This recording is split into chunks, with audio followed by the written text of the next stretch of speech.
Right, Anthony. What do you think actually makes for a good person? What's a quality that you look for? Like, we're not like doing a dating thing here, obviously. But like, if you like had to hang out with somebody, okay, let's talk about Minaj for a second then. If you had to hang out with Minaj, why would you do that? What's it about him that would make him actually a decent person that you could handle being in the same room with? I don't really know.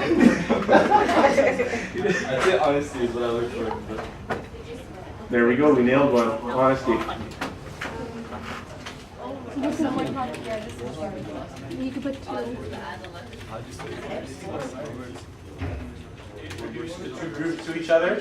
What we're going to do is simply probably wave back and forth or something and introduce the other two teachers to you. So, teachers, the students can kind of see each other. We won't ask you all to say your names or something, but maybe I'll introduce myself to you folks over there.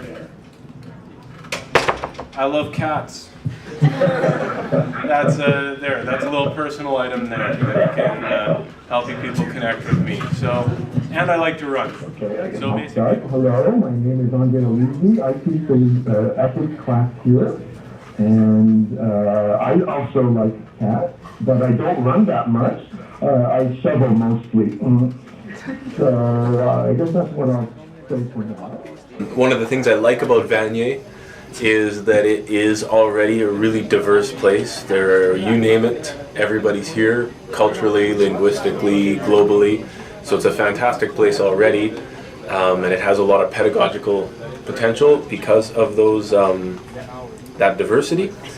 But the Janus project adds another layer to that. We get to interact with a place that's not cosmopolitan, but rural and nevertheless diverse.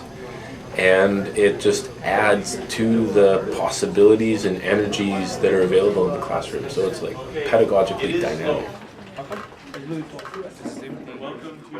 I feel that the students are gaining a lot from this exchange. First and foremost, they're having access to another humanities teacher who has a different perspective.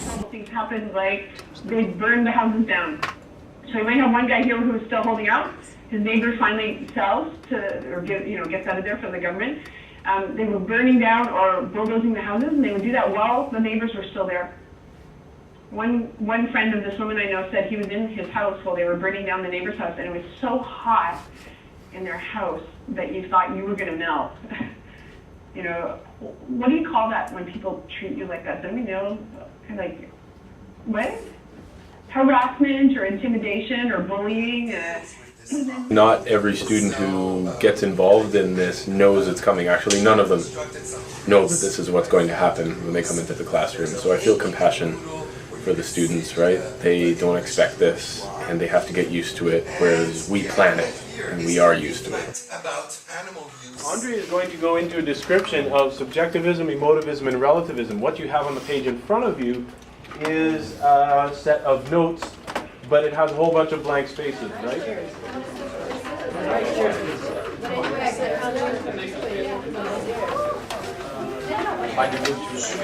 Is a PhD expert on Jainism, and he will be giving a short talk on Jainism and ethics. In a particular situation.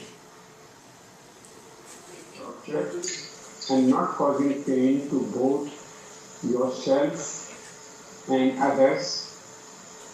And this is the basis for determining what is good, what is bad, what is right, what is wrong in our daily life. Well, the presentation was different and unique. I mean, it was the first time we were actually doing something like this, especially with someone that far off.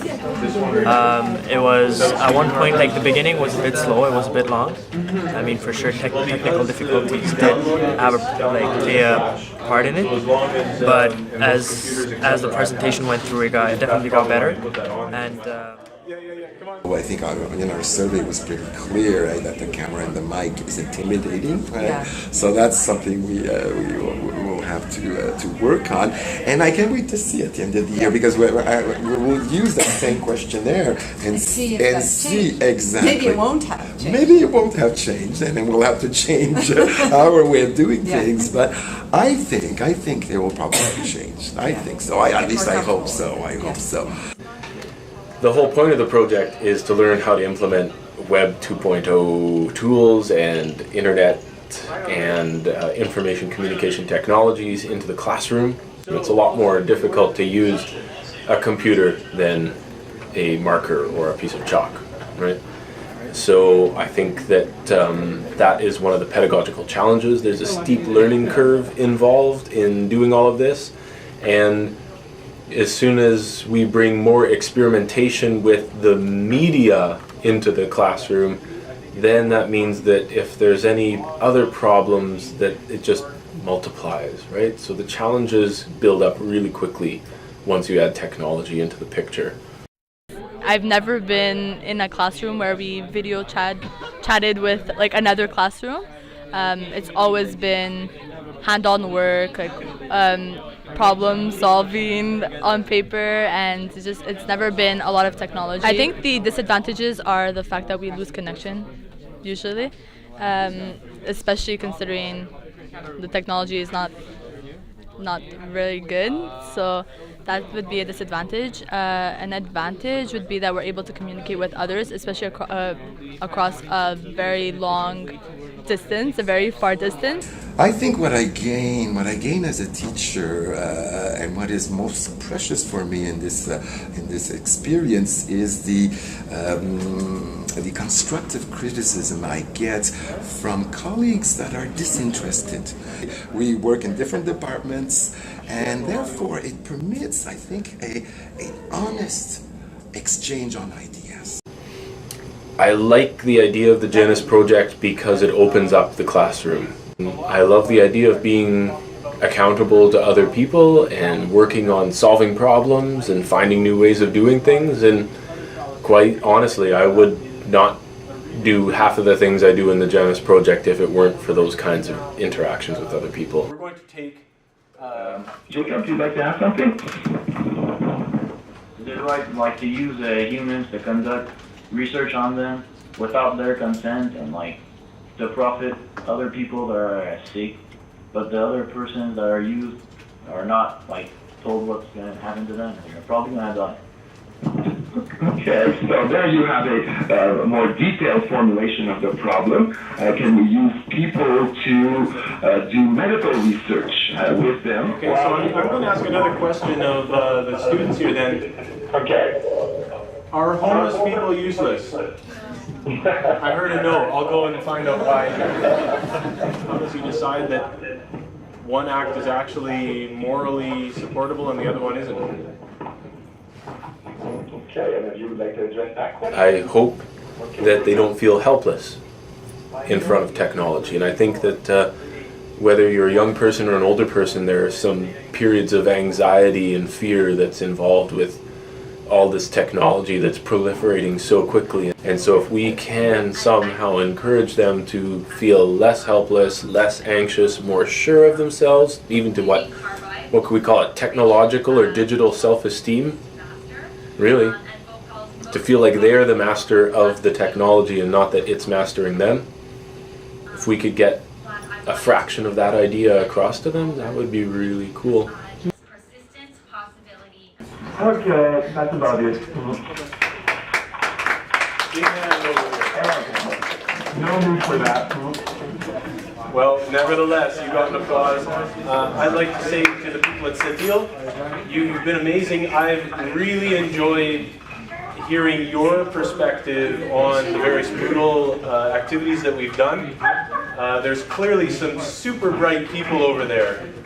Names like Colton and Becky and others just jump into my mind as people who are either making interesting comments or adding to things. And so Chloe, others, it's been good to interact with you, and I really appreciate that. So thank you for being a part of this. So take care all. and perhaps we will see each other in person someday. Who knows? Otherwise, we'll see you on the internet. Bye-bye. Let's give them a wave. Bye-bye, everyone. All right. Take care.